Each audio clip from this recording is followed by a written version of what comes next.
अस्सलामुअलैकुम। दीनी प्रोडक्शन में खुशामदीद। दोस्तों, आज मैं आपके लिए लेके आया हूँ एक बहुत ही खूबसूरत वाक़या। मेरा घर सुकून से भर गया। वो गर्मियों की तपती दोपहर थी। दफ्तर से मैंने छुट्टी ली हुई थी क्योंकि घर के कुछ ज़रूरी काम निपटाने थे। मैं बच्चों को घर पर गेम खेलना सिखा रहा था कि बाहर बेल बजी। कुछ देर बाद फिर दूसरी बेल बजी तो मैं जाकर दरवाज़ा खोला तो सामने मेरी ही उम्र के एक साहब खड़े हुए थे। उन्होंने निहायत तहजीब के साथ सलाम किया। पहले तो मेरे जहन में ख्याल गुजरा कि यह कोई चंदा वगैरह लेने वाले हैं। हालांकि उनके चेहरे पर दाढ़ी खूब सज रही थी और लिबास से वह चंदा मांगने वाले हरगिज़ नहीं लग रहे थे। मैंने कहा, जी फरमाइए। उन्होंने पूछा, आप ताहिर साहब हैं? मैंने जवाब में हाँ कहा। उन्होंने कहा, मुझे रफ़ीक साहब ने भेजा है कि आपको किराएदार की ज़रूरत है। मुझे अचानक याद आया कि मैंने दफ्तर के एक दोस्त ताहिर को बता रखा था कि मैंने अपने घर का ऊपर वाला हिस्सा किराए पर देना है। इसलिए अगर कोई नेक और छोटी सी फैमिली उनकी नज़र में हो तो बताइए। मैंने कहा, हाँ, मुझे किराए पर अपना घर देना है। मुझे अफसोस हुआ कि मैंने इतनी धूप में काफ़ी देर उन्हें बाहर खड़ा रखा। उन्हें 6 माह के लिए किराए पर चाहिए था क्योंकि अपना मकान गिराकर दोबारा तामीर करवा रहे थे। मैंने 3,000 किराया बताया, लेकिन बात 2,000 पर पक्की हो गई। वह चला गया तो मुझे अफसोस होने लगा कि किराया कुछ कम है। वह ऊपर सिर्फ एक छोटा सा कमरा, किचन और बाथरूम था। मुझे अपनी बीबी का धड़का लगा कि उसे मालूम होगा तो कितना झगड़ा होगा, और वही हुआ।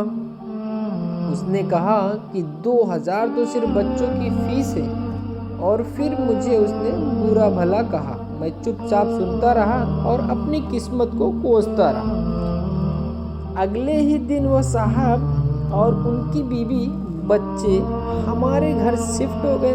उनकी बीवी ने मुकम्मल शरीयत के मुताबिक पर्दा किया हुआ था।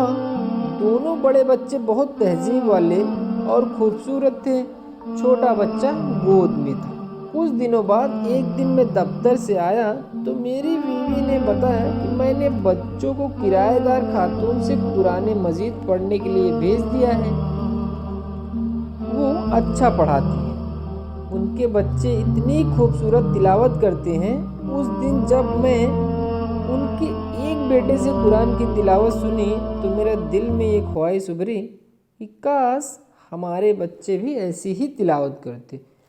एक दिन मैं बाहर जाने लगा तो अपनी बीवी से पूछ लिया कि वह पार्लर जाएगी तो लेते चलें, क्योंकि पहले तो वह महीने में 3-4 मरतबा पार्लर जाती थी और इस महीने में एक बार भी नहीं गई।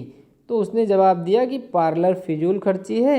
जितनी खूबसूरती चेहरे पर 5 बार नमाज पढ़ने से आती है, किसी चीज़ से नहीं आती।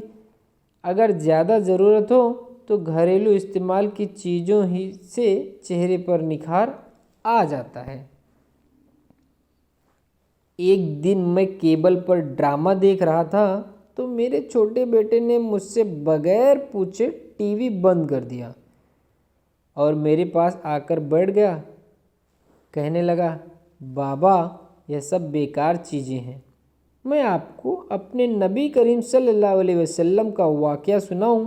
मुझे गुस्सा तो बहुत आया, लेकिन अपने बेटे की ज़ुबानी जब वाक़या सुना तो मेरा दिल भर आया और मैंने उससे पूछा, यह तुम्हें किसने बताया? उसने कहा, हमारी उस्तानी जो हमें कुरान शरीफ पढ़ाती हैं, वो कुरान मजीद पढ़ाने के बाद हमें हमारे नबी और सहाबा के किस्से सुनाती हैं। अपने घर की और बीवी बच्चों की बदलती हालात देखकर मैं हैरान हो रहा था कि एक रोज़ मेरी बीवी ने कहा, केबल कटवा दें, कोई नहीं देखता, वैसे भी फिजूल खर्ची है और गुनाह है।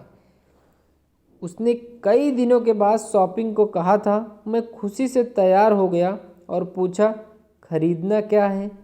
तो उसने कहा, मैं पहले कितनी शरीयत के खिलाफ काम करती थी, आप कभी मजाक नहीं उड़ाया करते थे। आज अच्छा काम करना चाहती हूँ तो मजाक सूझ रहा है। फिर कुछ दिनों बाद उसने मुझे बहुत सारे पैसे दिए और कहा, फ्रिज की बाकी कीमत अदा कर दें ताकि और हमें किस्तें न देनी पड़े। वो मुस्कुराई। जब अल्लाह के बताए हुए काम पर चलने लगें तो बरकत हो जाती है। यह भी किराएदार खातून ने बताया है। सुकून मेरे अंदर तक फैल गया। मेरी बीवी अब मुझसे ना कभी लड़ती है और ना ही कभी शिकायत करती है। बच्चों को वह घर में पढ़ा देती है क्योंकि वो भी बच्चों के साथ कुरान मजीद पढ़ना सीख रही थी और ख़ुद नमाज भी पढ़ने लगी थी और बच्चों को सख्ती से नमाज पढ़ने भेजती थी। मुझे एहसास होने लगा कि नजात का तो रास्ता यही है। पैसा और ऐशो आराम सुकून नहीं देता। इत्मीनान तो बस अल्लाह की याद में है और उसके हुक्मों पर अमल करने में है। मुझे इस दिन 2000 किराया थोड़ा लग रहा था। आज सोचता हूँ तो लगता है कि वह तो इतना ज़्यादा था कि आज मेरा घर सुकून से भर गया। तो दोस्तों, आपको ये स्टोरी कैसी लगी कमेंट सेक्शन में ज़रूर बताएं। शुक्रिया। अल्लाह हाफिज़।